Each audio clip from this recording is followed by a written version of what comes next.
Can we see some shit? We can see some shit. Look at that.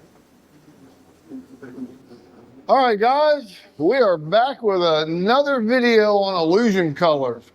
This color is called Illusion Light Blue. It's a bad name for this color. I'm just telling you. They should really have named this color Illusion Electric Blue.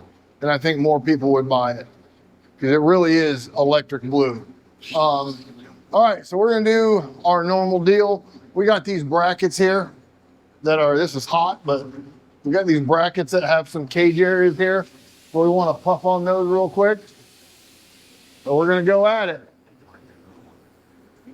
I got the powder flow down real low so I can kind of jam the gun in there and make sure that I get those areas that are not gonna cooperate with me.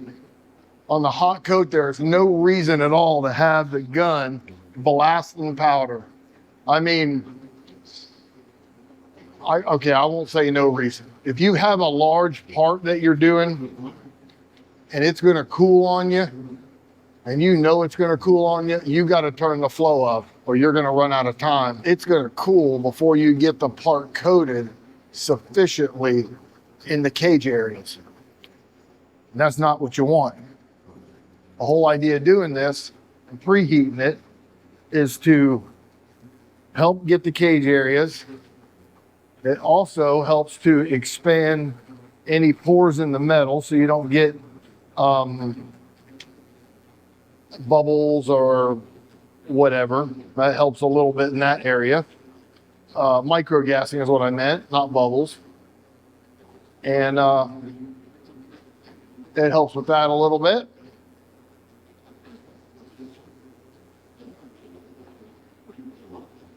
All right, so that's about where we are with that. I want to point out some things. You'll notice I shot this one first.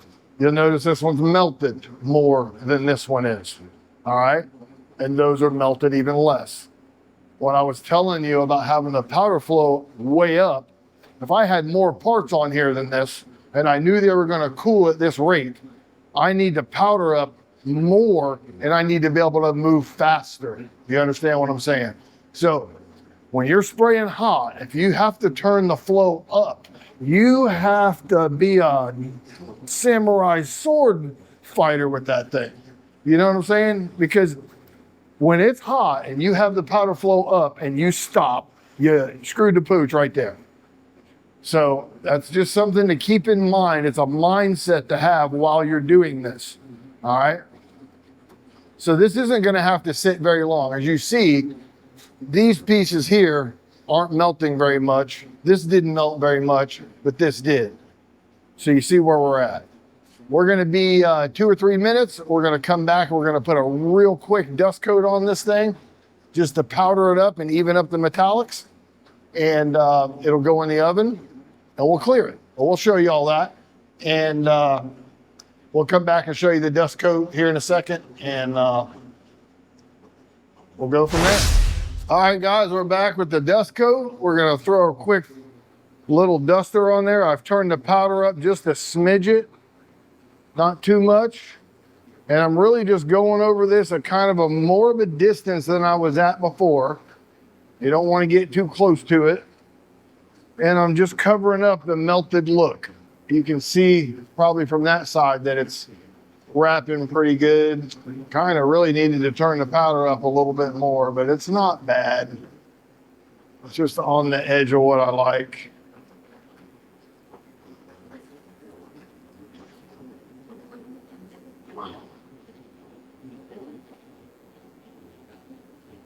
All right.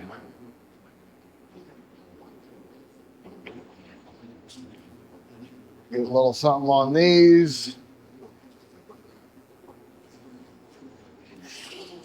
Now you want to come around to the other side. Even though it looks coated, there's some shiny areas in here. And you know, you don't want to leave it. You want to do a little quick dust coat on this side, just to make sure that you got all your little nooks and crannies. There's that nooks and cranny thing again. It's like a, what are them things called? English muffin. That's what it is. You got to get all down in that English muffin. I don't sound right. That don't sound good at all. Seems like a different thing than this.